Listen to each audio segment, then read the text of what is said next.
여러분 혹시 영국의 조셉 파커 목사님에 대해서 들어보신 적 있으십니까? 이 목사님은 우리가 잘 아는 이 영국의 스펄전 목사님과 이 동시대에 이 쌍벽을 이루셨던 아주 훌륭한 설교자였습니다.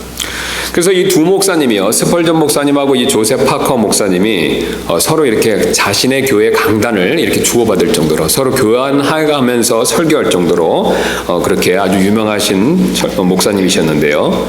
그런데 한 번은 이 조셉 파커 목사님이 어떻게 그렇게 많은 이에게 깊은 영향력을 미칠 수 있는 사역을 할 수 있었는지 그 이유를 질문 받으신 적이 있었습니다.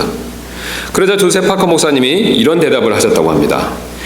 제게는 지금도 잊을 수 없는 사건이 하나 있습니다. 제가 대학 공부를 위해 집을 떠나던 날 어머니께서 저를 부르시면서 한 가지 약속을 해달라고 저에게 부탁하셨습니다. 그래서 제가 내용을 알아야 약속을 하지요 라고 묻자 어머니는 이렇게 대답하셨습니다. 어렵지 않단다. 결심만 하면 되는 일이란다. 내가 그렇게 하겠다고 약속해주면 이야기하마.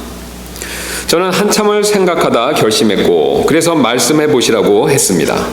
그러자 어머니는 다음과 같이 말씀하셨습니다. 나는 너를 지금까지 기도하면서 길렀단다. 이제 집을 떠나니 한 가지만 부탁하마. 하루를 기도로 시작하고 기도로 마쳐다오. 집을 떠난 그날부터 어머니와 한 약속이 제 삶을 지배했습니다. 기도 없이 살고 싶은 유혹이 찾아올 때마다 어머니의 음성은 하나님의 음성이 되어서 제 마음속에서 역사했습니다. 저는 날마다 무릎을 꿇었고 오늘까지 기도로 살아왔습니다. 기도가 있었기에 수많은 설교와 사역이 가능했던 것입니다. 여러분 어떻습니까? 사실 기도는 꼭 목회자가 아니더라도 우리 누구에게나 필요한 일이지 않습니까? 그래서 우리 잘 아시는 대로 예수님께서도 사도들에게 그렇게 중요한 이 설교하는 법은 가르쳐 주시지 않았어도 기도하는 법은 사실 여러 차례 말씀해 주시고 가르쳐 주신 적이 있죠. 우리가 잘 아시는 대로 마태복음에 나오는 주님의 모델 기도가 있지 않습니까? 또한 사도 바울 역시 쉬지 말고 찬송하라거나 쉬지 말고 성경 보라고는 그런 말은 안 했지만요. 쉬지 말고 기도하라고 강조한 적은 있다라는 사실을 우리는 기억하고 있습니다. 그래서 어떤 기독교 역사가는요. 기독교의 역사는 기도의 역사다라고 그렇게 말하는 분도 있습니다. 오늘 본문 역시 마찬가지가 됩니다. 기도의 중요성을 지금 매우 강조하고 있죠. 그 근거로 오늘 다시 본문 말씀을 보시면요. 본문은 매 구절에서 기도에 대해서 언급하고 있습니다.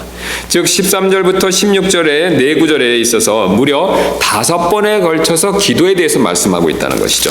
잠깐 한번 보시면요. 너희 가운데 고난을 당하는 자가 있느냐? 그는 기도할 것이요. 그 다음에 14절 말씀 또 보시면요. 너희 가운데 병든 자가 있느냐? 그는 교회의 장로들을 부를 것이요. 그들은 주의 이름으로 그에게 기름을 바르며 그를 위해 기도할지니라. 그 다음에 15절 말씀 또 보시면 믿음의 기도는 병든 자를 구원하리니 주께서 그를 일으키시리라. 그가 죄들을 범하였을지라도 그것들을 용서받으리라. 16절입니다. 너희 잘못들을 서로 고백하고 너희가 병고침을 받도록 서로를 위해 기도하라. 의로운 자의 효력 있는 뜨거운 기도는 많은 유익이 있느니라. 그 다음에 17, 18절 역시 기도에 대한 예화로서 엘리야의 얘기를 지금 들고 있죠. 그만큼 지금 사도 야고보는 기도를 강조한다라는 뜻이 되겠습니다. 그렇다면 사도 야고보는요, 왜 이렇게 이처럼 연속해서 계속해서 기도를 강조하면서 우리에게 지금 그것을 말씀하고 계실까요? 그 대답이 13절에 처음에 나오고 있지 않습니까? 13절을 한번 다시 보도록 하겠습니다. 너희 가운데 고난을 당하는 자가 있느냐? 그 다음에 뭐라고 말씀하십니까? 그는 기도할 것이요. 바로 우리가 기도해야 할 첫 번째 이유는요, 우리 인생의 고난의 문제 때문에 그렇다는 것이죠. 우리가 잘 아시는 대로 하나님께서는 때때로 우리 삶에 고난과 어려움을 허락하실 때가 있습니다. 여러분 그런 경험이 있으시지요? 우리 그리스도인의 입장에서는요, 예수님을 믿었기 때문에 항상 좋은 일, 기쁜 일, 즐거운 일만 생기기를 바라지만 그렇지 않습니다. 성경은 그런 사실에 대해서 말씀하지 않고요. 또 우리 인생의 신앙의 여정이 그것을 증명하고 있습니다. 비록 우리가 원치 않지만 하나님께서는 어떤 섭리와 뜻과 목적 가운데서 우리에게 어려움을, 고난을 허락하실 때가 분명히 있다는 것이죠. 사실 하나님께서는요, 우리가 생각하는 것 이상으로 이런 고난과 어려움을 만났을 때 기도하기를 원하고 계십니다. 여러분 왜 그렇습니까? 이 기도는요, 다른 그 무엇보다도 하나님께 가까이 나가서 그분을 의지하는 일이기 때문에 그렇습니다. 즉 기도하는 일은요, 그분을 절대적으로 의지하는 일이 된다는 것이죠. 우리는 기도하는 일을 내 소원을 아뢰는 일이라고 생각하는데 그렇지 않습니다. 하나님 입장에서는요, 하나님이 보셨을 때는요, 기도라는 것은요, 형훈이가 나를 지금 의지하고 있구나, 나를 절대적으로 신뢰하고 있구나, 이렇게 보신다는 것이죠. 그래서 기도는 하나님을 의지한다는 사실을 보여주는 가장 뚜렷한 명백한 증거 가운데 하나가 된다는 것이죠. 그러나 안타깝게도 우리가 어려움을 만났었을 때 첫 번째 반응은 기도가 아닐 때가 참 많이 있습니다. 여러분 그렇지 않습니까? 즉 어려움을 만나면 기도해야 한다는 사실을 머릿속으로는 우리가 잘 알고 있지만요, 그러나 실제로 어려움을 만나면 기도가 아니라 원망과 불평과 낙담이 먼저 나오기가 쉽다는 것이죠. 아주 쉬운 예로 창세기 42장에서 야곱이 아주 무척 어려운 일을 겪은 적이 있었죠. 기근이 임했습니다. 자신의 아들 중 한 명 시몬은 이집트에 갇혀 있었죠. 또 요셉인 것을 알지 못하지만 이집트 총리가 자신이 사랑하는 막내 아들 베냐민을 데려오라고 지금 협박을 하고 있죠. 그런 어려운 가운데서 야곱이 한 첫 번째 고백이 무엇인지 아십니까? 모든 일이 나를 대적하는도다 라는 원망이었다는 것이죠. 믿음의 조상인 야곱도 이 정도라면 우리 역시 예외일 수가 없다는 것이죠. 그러나 어려움이 처음 찾아올 때 오늘 우리는 가장 먼저 주님께 엎드려야 합니다. 가정에서 남편이나 아내와 문제가 생겼다면요, 가장 먼저 기도해야 된다는 것이죠. 여러분 왜 그렇습니까? 너희 가운데 고난당하는 자가 있느냐? 그 다음에 뭐라고 말씀하십니까? 그는 기도할 것이요. 또 자녀에게 어려운 일이 생겼다면요, 역시 우리에게 가장 먼저 필요한 일은요, 기도하는 일이라는 것이죠. 여러분 왜 그렇습니까? 오늘 본문은 분명히 이렇게 말씀하고 계시지 않습니까? 너희 가운데 고난당하는 자가 있느냐? 그는 기도할 것이요. 여러분 또한 직장에서 또 재정적으로 여러 가지 고난과 어려운 문제를 만났다 하더라도요, 우리가 해야 할 첫 번째 일은요, 다른 것이 아닙니다. 바로 기도하는 것이라는 것이죠. 심지어는 내 눈의 문제가 당장 해결될 것처럼 보여도요, 사실 먼저 기도할 줄 아는 그런 자세가 필요하다는 것이죠. 그 근거로 우리 느헤미야 2장 4절부터 5절 한번 가서 보도록 하겠습니다. 우리 아주 기도에 모범이 되는 예를 느헤미야가 보여주고 있는데요, 느헤미야 2장 4절부터 5절 말씀 한번 가서 보도록 하겠습니다.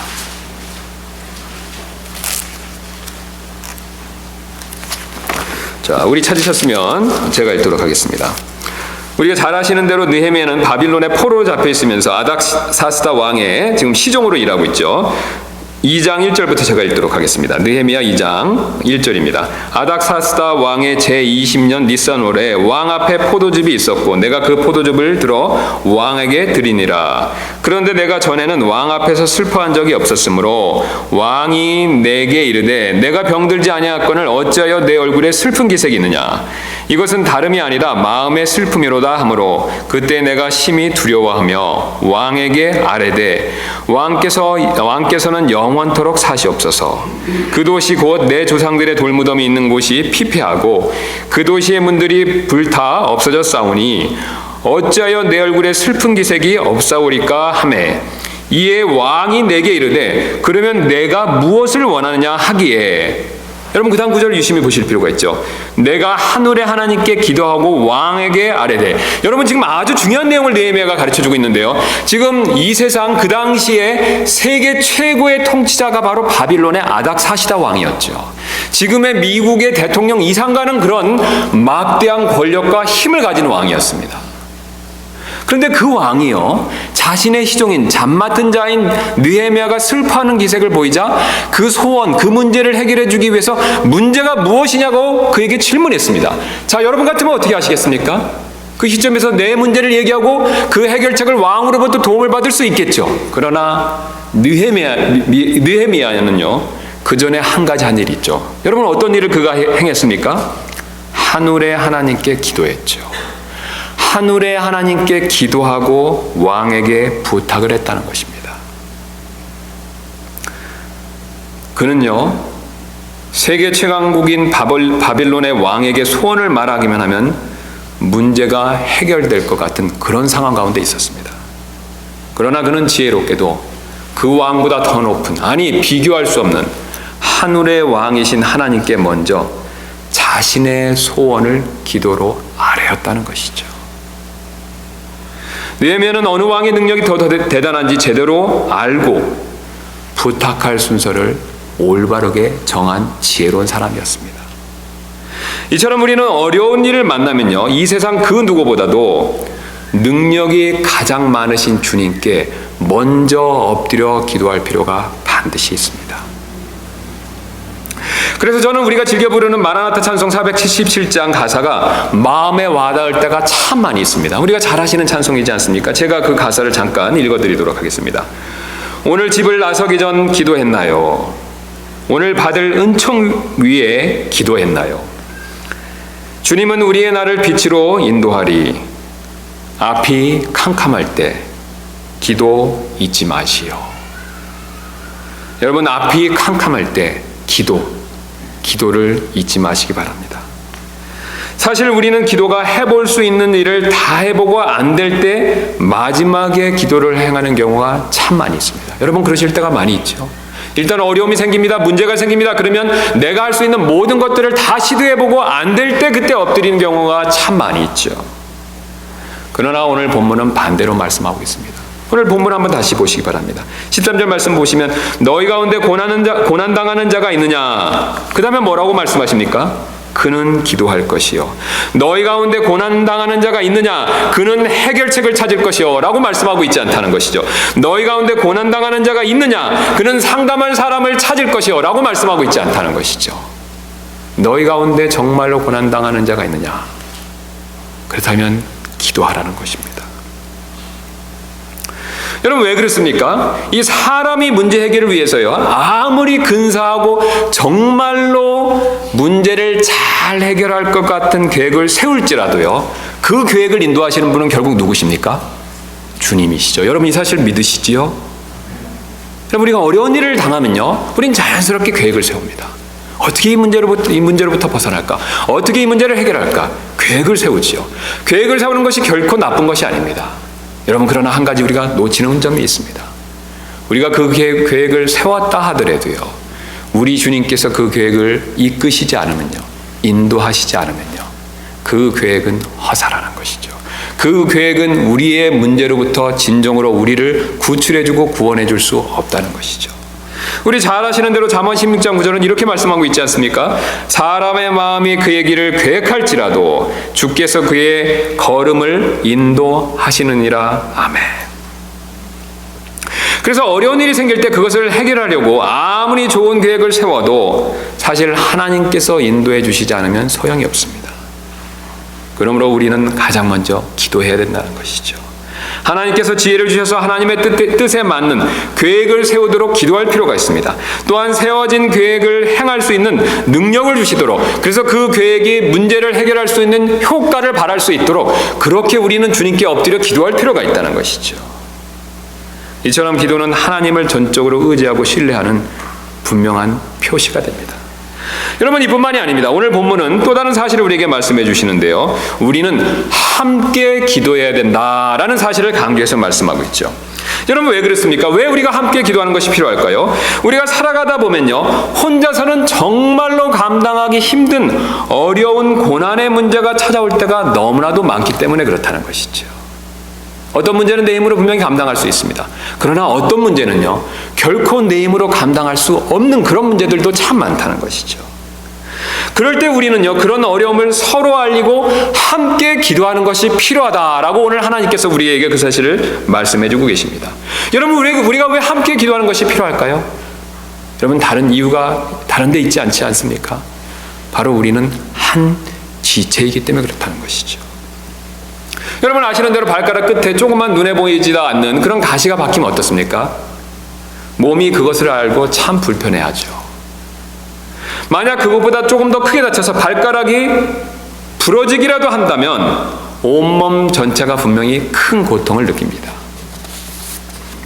이처럼 몸은 서로 연결되어 있습니다. 그래서 몸 안에서 한 지체가 어떤 문제가 있다면요, 몸 전체가 그것을 분명히 알고 신경을 쓸 수밖에 없다는 것이죠. 여러분, 사실 예수 그리스도의 몸된 교회도 마찬가지가 됩니다. 어떤 한 지체가 감당하기 어려운 일을 당하면요, 반드시 전체 교회가 이것을 알고 함께 기도할 필요가 반드시 있다는 것이죠. 가정의 문제, 직장의 문제, 영적인 문제, 그런 것이 있다면요, 우리는 한 지체이기 때문에 함께 알리고 함께 기도할 필요가 있다는 것이죠. 특별히 오늘 본문에 나오는 것처럼 질병과 같이 혼자 감당하기 어려운 문제를 만났다라면요, 우리는 반드시 함께 기도해야 한다는 것이죠. 특히 교회의 목회자에게 알리고 온 교회가 함께 기도해야 될 필요성에 대해서 14절, 15절이 그것을 강조하고 있습니다. 우리 뒤로 넘기셔서 14절, 15절 다시 한번 보도록 하겠습니다. 이렇게 지금 우리에게 권면하고 있지 않습니까? 너희 가운데 병든 자가 있느냐? 그는 교회의 장로들을, 우리가 아시는데 교회 장로들은 우리가 목회자죠. 교회 장로들을 부를 것이요, 그들은 주의 이름으로 그에게 기름을 바르며 그를 위해 기도할지니라. 믿음의 기도는 병든 자를 구원하리니 주께서 그를 일으키시리라. 그가 죄들을 범하였을지라도 그것들을 용서받으리라. 그런데 여기서 우리가 이 내용을 자세히 한번 보시면요, 기도하는 일정한 순서를 발견할 수가 있습니다. 여러분, 이 기도하는 순서가 어떻게 됩니까? 특별히 지체 간의 큰 어려운 문제를 만났을 때 첫 번째 순서가 무엇이죠? 교회의 장로인 목사에게 알리라는 것이죠. 그는 교회의 장로들을 부를 것이요, 너희 가운데 병든 자가 있느냐? 감당할 수 없는 큰 건강의 어려움을 가진 사람이 있느냐? 교회의 장로들을 먼저 부르라는 것이죠. 사실 목회자는요, 성도들이 어떤가를 살피는 일을 하는 사람이죠. 여러분, 그렇지 않습니까? 목양자가 뜻이 무엇입니까? 이 양들을 돌보는 일을 하는 사람이죠. 자, 그러나 이 목양자가 목자가 부지런하고 열심히 있는 분들은 성도분들의 여러 가지 어려움을 늘 주의 깊게 살핍니다. 그러나 몸속에 있는 병은요, 성도분들이 말씀을 하시기 전에는 알 길이 별로 없습니다. 그래서 먼저 병을 목회자에게 알릴 필요가 있다는 것이죠. 그러면 목회자가 그를 위해서 기도해주는 일이 필요하다라고 그 다음 단계를 말씀하고 있습니다. 그리고 기도해줄 때 오늘 본문 말씀 보시면 목사는 기름을 발라주라라고 그렇게 말씀하고 있죠. 그래서 14절 말씀 보면 그들은 주의 이름으로 그에게 기름을 바르며 그를 위해 기도할지니라. 기름을 바르면서 그 다음 뭘 말씀하고 있습니까? 기도할지니라.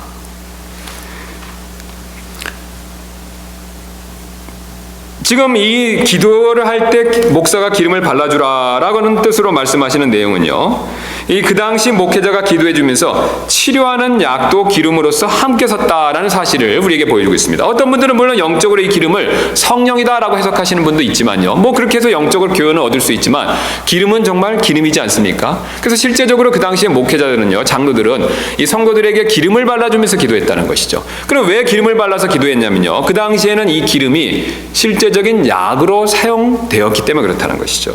그 근거가 있습니다. 우리가 잘 아시는 대로 누가복음 10장에서 예수님께서 선한 사마리아 사람의 비유를 드렸을 때 여러분 아시는 대로 어떻습니까? 그 선한 사마리아 사람이 강도 만난 사람의 상처를 무엇으로 싸매주고 씻어줬습니까? 기름으로 사용했죠.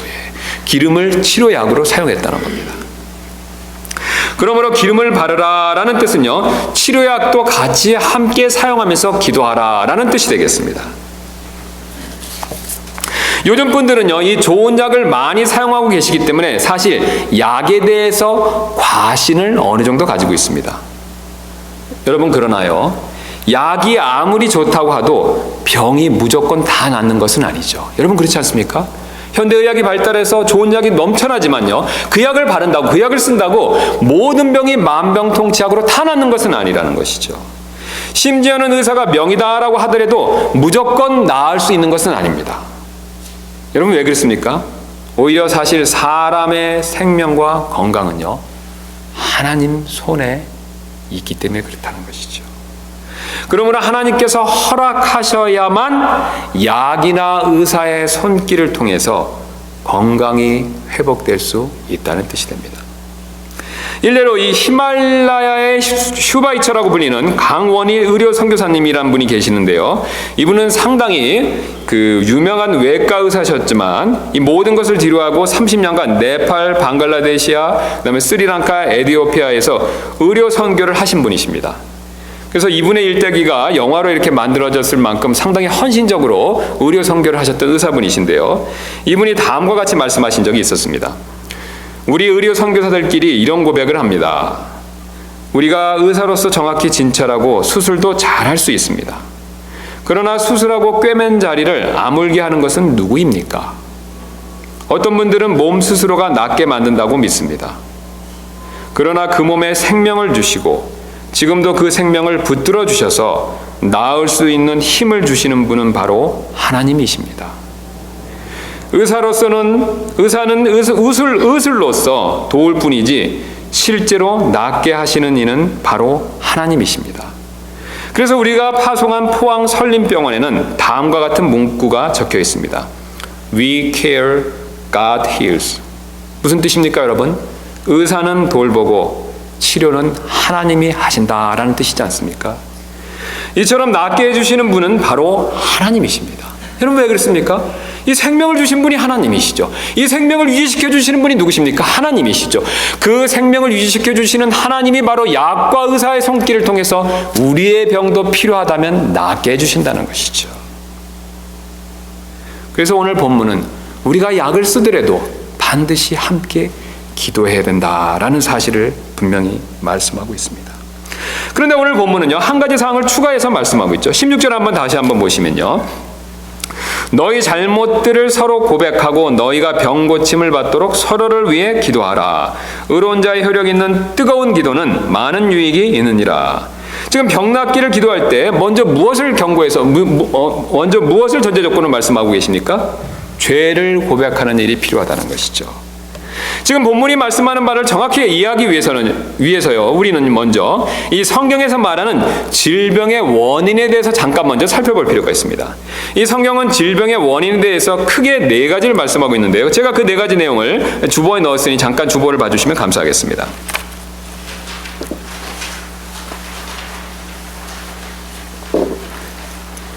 성경은 이것 외에도 더 자세한 질병의 원인들에서 말씀하지만 크게 이 4가지를 대표적인 원인으로 우리에게 말씀해 주고 계십니다. 가장 먼저는 자연적인 현상이 되죠. 그 빌립보서 2장 26절 보시면요. 에바브로디도에 대해서 사도 바울이 빌립보 교인들에게 이런 사실을 지금 알려주고 있습니다. 그가 에바브로디도가 됩니다. 너희 모두를 사모하고 자기가 병든 것을 너희가 들었으므로 심히 근심하였느니라. 자, 지금 에바브로디도라는 사람이 심히 병들었죠. 그것으로 인해서 근심한다라고 얘기하고 있습니다. 그 다음에 그가 왜 병들었는지 그 병의 원인에 대해서 바울이 30절에서 이어서 밑에 이렇게 말씀하고 있습니다. 나를 섬기는 일에서 너희의 부족한 것을 공급하기 위해 그가 자기 생명을 돌보지 아니하고 그리스도의 일을 위하여 거의 죽기에 이르렀느니라. 지금 무엇을 얘기하고 있습니까? 너무 지나치게 과로했기 때문에 병들었다는 것이죠. 자연스러운 현상이라는 것이죠. 우리가 잘 아시는 대로 우리가 지나치게 과로하면 어떻습니까? 우리 몸이 감당할 수 없어서 병이 들죠. 하나님께서 그런 원리를 분명히 만드셨습니다. 그래서 지금 요즘에 감기를 많이 감기 드신 분들이 참 많으신데 과로하면 감기가 자연스럽게 들 수밖에 없죠. 첫 번째는 자연적인 현상이 됩니다. 두 번째는 이 죄에 대한 심판으로서 하나님께서 병들게 하실 때가 있다는 것이죠. 역대하 21장 19절부터 20절입니다. 여호람, 유다의 왕이었던 여호람 왕이 그 경우가 되겠죠. 이 모든 일 뒤에 주께서 그를 치사 그의 창자에 능히 고치지 못할 병이 들게 하셨으므로 시간이 흘러 2년이 지난 뒤에 그의 창자가 그의 병으로 인해 빠져나오매 이에 그가 심한 병으로 죽으니 그의 백성이 그의 조상들에게 향을 태우던 것 같이 그를 향해 향을 태우지 아니하였더라. 아주 심한 창자의 병이 있어서 그 병이 얼마나 심각했는지 창자가 밖으로 나왔는데요. 이 병의 원인이 무엇이다라고 말씀하고 있습니까? 하나님께서 심판으로서 허락하셨다는 것이죠. 세 번째는 아시는 대로 사탄의 시험이 됩니다. 욥기에 나와 있죠. 이에 사탄이 주 앞에서 물러가 욥을 쳐서 그의 발바닥에서부터 정수리까지 심한 종기가 나게 하매 우리가 때때로 병이 걸리는 경우가 있는데요. 그 병의 원인이 직접적으로 사탄 마귀의 역사일 때가 있다는 것이죠. 욥이 그것을 방금 겪었죠. 그 다음에 마지막으로 아주 우리가 이해하기 어려운 일이 되는데요. 하나님의 주권적인 뜻, 바로 그것 때문에 하나님께서 때때로 병을 허락하실 때도 있다는 것입니다. 나사로가 그 경우에 해당되죠. 예수님께서 그것을 들으시고 이르시되 이 병은 죽을 병이 아니라 하나님의 영광을 위한 것이니 하나님의 아들이 그것으로 말미암아 영광을 받으리라 하시더라. 나사로가 특별히 어떤 큰 잘못이나 어떤 문제가 있어서라기보다는요, 하나님께서 영광 받으실 목적으로 그를 어떻게 하셨습니까? 병에 걸렸지만 죽게까지 내버려 주셨다는 것이죠. 그 다음에 아시는 대로 어떤 일이 벌어졌습니까? 예수님께서 그를 다시 일으켜 세우셨죠. 자, 그런데 문제는요, 내가 지금 병에 걸렸다라고 치면요, 가정하면 어떤 경우를 우리가 알 수 없다는 것입니다. 최소한 네 가지를 놓고 봤었을 때 내가 지금 감기가 걸렸다. 그렇다면 내가 어떤 경우인지 내가 가장 먼저 그것을 이유를 알 수가 없죠. 자, 그래서 먼저 이를 위해서 지혜를 주시도록 기도할 필요가 있습니다. 그 야고보는요, 이 사실을 야고보서 1장에서 말했는데요. 우리 야고보서 1장을 한번 가서 보도록 하겠습니다. 야고보서 1장에서 사도 야고보가 그 사실을 1장 2절부터 한번 가서 보도록 하겠습니다. 내 형제들아, 너희가 여러 가지 시험에 빠질 때 그것을 다 기쁨으로 여기라. 그래서 지금 사도 야고보는요, 여러 가지 시험과 어려움과 고난을 받았었을 때 그것을 기쁨으로 여기라라고 그렇게 권면하죠. 3절입니다. 너희 믿음의 단련이 인내를 이루는 줄 너희가 아느니라. 오직 인내를 완전히 이루라. 이것은 너희가 완전하고 완벽하며 아무것도 부족함이 없게 하려 함이라. 너희 중에 어떤 사람이 지혜가 부족하거든 모든 사람에게 너그러이 주시고 꾸짖지 아니하시는 하나님께 구하라. 그리하면 그것을 그에게 주시리라. 자, 여러분 지금 왜 5절에서 왜 갑자기 지혜에 대한 내용이 나오고 있습니까? 지금 이 사람이 어떤 어려움과 시험을 당한 거죠. 고난의 문제를 당한 겁니다. 자, 우리가 고난과 시험과 어려움을 당하면요, 하나님께서 왜 나에게 이런 일을 허락하셨을까? 사실 가장 먼저 궁금증이 생기죠. 특별히 오늘 질병과 같은 어려움이 생겼다면요, 왜 하나님께서 나에게 이런 병을 허락하신 것이지? 우리는 사실 그리스도인이라면 자연스럽게 궁금해할 수밖에 없습니다. 그때 주님께 그 이유를 가르쳐달라고 지혜를 구하는 기도할 필요가 있다는 것이죠. 지혜를 구하는 기도가 필요하다는 것이죠. 그래서 6절에 이렇게 말씀하고 계십니다. 그러나 그는 믿음으로 구하고 조금도 흔들리지 말지니라. 흔들리는 자는 마치 바람에 밀려 요동하는 바다 물결 같나니 그 사람은 자기가 무엇을 주께 받을 줄로 생각하지 말라. 지금 우리가 주님께서요, 내가 왜 병에 걸렸는지 그것에 대해서 곧바로 낫게 해주지 않으실 수도 있습니다. 나사로의 경우에 해당된다면요. 그러나 왜 이 병의 근본적인 이유가 무엇인지에 대한 그 지혜를 구하는 것은요, 하나님께서 100% 응답해 주실 것을 지금 약속하고 계시다는 것이죠. 사실 그래서 욥은 이 내용을 알았기 때문에 질병의 고난이 오자 하나님께 그 이유를 가르쳐달라고 어떻습니까? 기도하는 모습을 우리가 이미 잘 기억하고 있죠. 그런데 그 욥의 친구들이 찾아와서 어떻게 얘기했습니까? 욥은 1, 2, 3, 4 중에서 어떤 건 나는 잘 모르겠다. 그래서 그는 하나님 앞에 지혜를 구했죠. 근데 욥의 친구들이 찾아와서 욥 당신이 지금 고난받는 이유는 몇 번이다 라고 얘기했습니까? 2번이라고 얘기한 거죠. 어떤 하나님 앞에 죄 지은 것이 있기 때문에 그것 때문에 고난받는다 라고 욥의 세 친구들이 계속해서 얘기를 했습니다. 그러나 우리가 보통 3번과 4번에 해당하는 경우는 드물기 때문에 흔치 않습니다. 대부분의 경우는 1번 아니면 2번이 된다는 것이죠. 그래서 만약 1번에 해당된 경우라면요, 우리가 앞에서 살펴봤던 것처럼 14절에 나온 것처럼 어떻습니까? 다시 한번 14절 말씀 보시면 너희 가운데 병든 자가 있느냐? 어떤 물이나 어떤 자연적인 현상 때문에 그렇게 병든 사람이 있다면요, 그는 교회의 장로들을 부를 것이요 그들은 주의 이름으로 그에게 기름을 바르며 그를 위해 기도할지니라. 약을 쓰면서 기도해야 된다는 것이죠. 그러나 만약 2번에 해당되는 경우는요, 어떤 죄 때문에 질병에 걸렸다면요, 자신의 죄를 먼저 고백하고 그 다음에 기도할 필요가 있다는 것이죠. 그래서 16절은 이렇게 말씀하고 계십니다. 너희 잘못들을 서로 고백하고 너희가 병 고침을 받도록 서로를 위해 기도하라. 여러분, 왜 이렇게 기도하기 전에 자신의 죄에 대해서 고백하라고 말씀하고 있습니까? 이 지금 걸린 병의 원인은요, 바로 나의 죄이기 때문에 그렇다는 것이죠.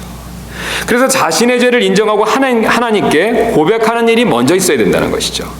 그러므로 우리가 고난 가운데 있고 특별히 질병 가운데 있다면요, 혹시 어떤 죄가 있는지, 어떤 죄 때문에 그런 것은 아닌지 자신의 마음을 주님 앞에서 정직히 잘 살펴볼 필요가 반드시 있습니다. 여러분, 여기서 오해가 없으시기 바랍니다. 모든 병은요, 모든 죄 때문에 걸리는 것은 아닙니다. 내가 죄를 지었기 때문에 무조건 병 걸리는 것은 아니라는 것이죠. 자연스러운 현상 때문에 병에 걸릴 수가 있습니다. 무리하면 병이 오죠. 그러나 또 한 가지 경우가 있습니다. 내가 주님 앞에 뭔가 잘못이 있기 때문에, 범죄한 게 있기 때문에 병이 올 수도 있다는 것이죠. 우리는 이 두 가지 차이점을 잘 기억해야 된다는 것이죠. 그래서 혹시 내가 뭔 병에 걸려서 주님 앞에 뭔가 잘못이 있다라는 생각이 드신다면요, 우리는 시편 기자처럼 이렇게 주님 앞에 고백할 필요가 있습니다. 시편 139편 23절 24절입니다. 오 하나님이여 나를 살피사 내 마음을 아시고 나를 시험하사 내 생각들을 아시옵소서. 또 내 안에 어떤 사악한 길이 있는지 보시고 나를 영존하는 길로 인도하소서. 여러분, 우리는 이런 고백이 필요하다는 것이죠. 하다못해 감기라도 걸리셨다 하더라도요, 혹시 내가 주님 앞에 뭔가 부족한 것이 있어서 그런 것은 아닌지 내 자신을 먼저 되돌아보는 그런 지혜가 필요하다는 것이죠. 이처럼 우리는요, 기도에 앞서서 자신을 정직하게 살펴볼 필요가 있습니다. 그래야만 기도가 효력이 있다는 것이죠. 그래서 본문 16절은요, 의로운 자의 효력 있고 뜨거운 기도는 많은 유익이 있다라고 말씀하시죠. 그래서 16절 다시 한번 보시면요, 너희 잘못들을 서로 고백하고 너희가 병고침을 받도록 서로를 위해 기도하라. 그 다음에 뭐라고 말씀하십니까? 의로운 자의 효력 있고 뜨거운 기도는 유익이 많다는 것이죠. 여기서 의로운 자는 당연히 구원받고 의롭게 된 우리들을 얘기하죠. 그러나 특별히 하나님 앞에서 지금 올바른 길을 걷고 있는 그런 성도를 말하고 있습니다. 그 근거로요, 지금 사도 야고보는 밑에 엘리야를 예를 들고 있죠. 자, 그래서 지금 16절에 의로운 자의 효력 있고 뜨거운 기도는 많은 유익이 있다라고 하면서 그 의로운 자로서 대표적으로 누구를 들고 있습니까? 17절에 자연스럽게 엘리야에 대해서 얘기하고 있습니다. 그래서 엘리야는 우리와 같은 동일한 성정의 지배를 받은 사람이로되 비가 오지 않기를 그가 간절히 기도하니 3년 6개월 동안이나 땅에 비가 오지 아니하였고 그가 다시 기도하니 하늘이 비를 주고 땅이 자기 열매를 내었느니라. 자, 여기서 17절 말씀을 다시 보시면 엘리야는 우리와 똑같은 사람이었다라는 사실을 먼저 강조하고 있습니다. 즉 우리와 동일한 성정, 감정, 그런 어떤 연약함에 지배를 받는 사람이었다는 것이죠. 그래서 그 역시 아시는 대로 어떻습니까? 실수하고 넘어질 때가 분명히 있었죠. 대표적으로 어떻습니까? 아합이 계속해서 그를 죽이려고 하자 그는 낙심해서요, 잘 아시는 대로 로뎀나무 밑에서 하나님께 죽여달라고 낙심 가운데 간청했던 사람이죠.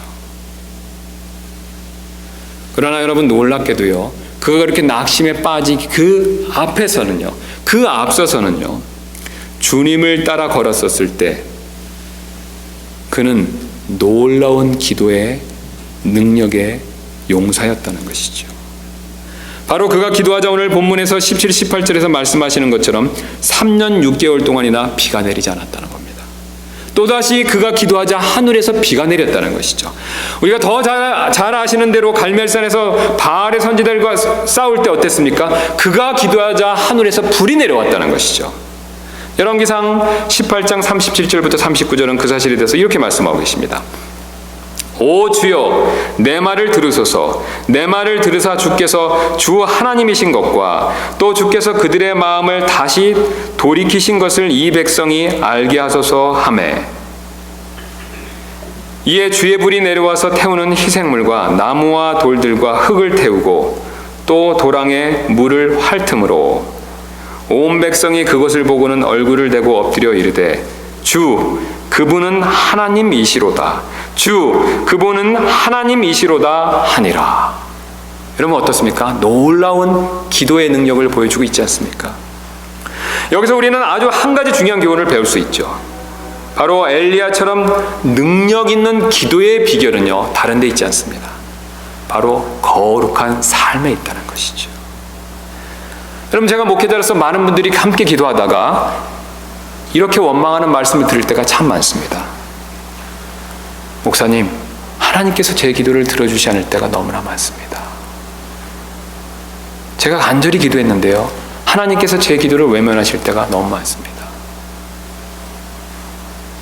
여러분, 그러나 우리가 한 가지 명심할 사실이 있습니다. 우리 주님께서는요, 우리가 마음의 죄를 품고 기도할 때요, 절대로 그 기도를 듣지 않으신다는 것이죠. 근거로 이사야서 1장 15절은 이렇게 말씀하십니다. 너희가 너희 손을 앞으로 펼칠 때 내가 내 눈을 너희에게 숨기겠으며 참으로 너희가 많이 기도할지라도 내가 듣지 아니하리니 너희 손에는 피가 가득하니라. 이 사실을 제대로 알았던 시편 기자는 이렇게 인정한 적이 있습니다. 시편 66편 18절입니다. 내가 마음속으로 불법에 관심을 두면 주께서 내 말을 듣지 아니하시리라. 여러분, 기도 응답이 잘 안 되실 때가 있습니까? 여러분, 그렇다면 하나님께 문제가 있는 것이 아니라 내 자신에게 문제가 먼저 있을 수도 있다는 것이죠.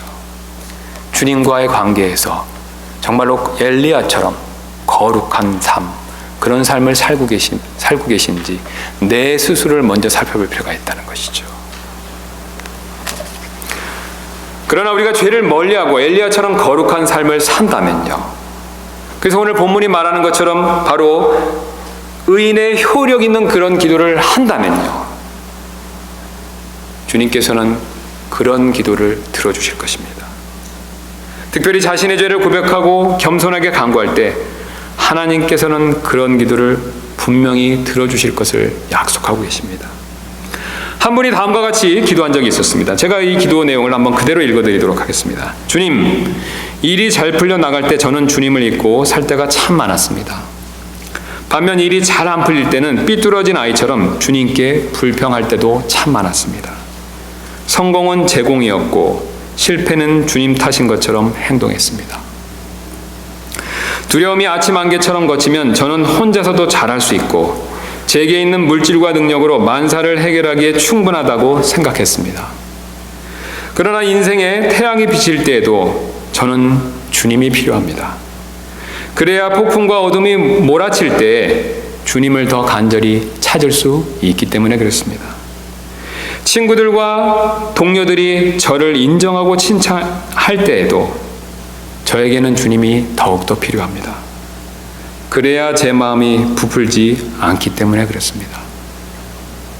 오 하나님, 어리석고 세상에 눈먼 믿음이 적은 저를 용서하옵소서. 자만심에서 저를 구하시고 편협함에서 구해주시고 나밖에 모르고 나만 옳다고 믿는 저 자신으로부터 구해주옵소서. 그리고 제 성공을 취하시어 주님의 영광을 위해서 사용하여 주옵소서. 주님의 능력 안에서 기도합니다. 아멘. 주님은 우리가 이처럼 자신의 죄를 인정하고 겸손히 간구할 때 우리의 기도를 들어주실 것을 약속하고 계십니다. 이런 기도를 주님께 드리시는 저와 여러분들 되시기를 주님의 이름으로 소원합니다.